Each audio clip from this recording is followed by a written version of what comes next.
Nasa 7,000 benepisyaryo ang natulungan sa isinagawang malawakang Joint Disaster Relief Operations na pinangunahan ng Philippine National Police katuwang ang iba pang mga stakeholders patungo sa Northern at Central Luzon na nasalanta ng mga nagdaang bagyo. Police Corporal J.R. Del Mendo sa balita. Gawa ang isang malawakang Joint Disaster Relief Operation sa Northern at Central Luzon para sa mga kababayan na nasalanta ng mga nagdaang bagyo.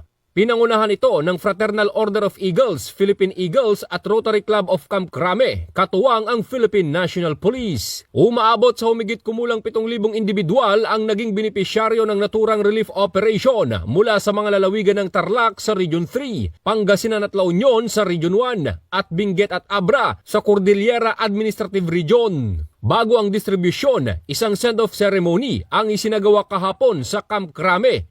Pinangunahan ito ni PNP Chief Police General Nicolas D. Torre III kasama ang mga pangunahing opisyal ng PNP at si Eagle Ronald de los Santos, National President ng Fraternal Order of Eagles, Philippine Eagles. Sa kabuuan, 3,500 relief packs ang naipamahagi na naglalaman ng bigas, canned goods, noodles, bottled water at hygiene kits. Layo ng aktibidad na may parating ang agarang tulong at suporta sa mga komunidad na labis na naapektuhan ng kalamidad bilang bahagi ng pagtutulungan ng pribadong sektor at ng pambansang pulisya ng Pilipinas para sa kapakanan ng mamamayan. Mula dito sa Ilocos Region, ito ang inyong PNN correspondent, Police Corporal J.R. Del Mendo, alagad ng batas, tagataguyod ng Balitang Pulis.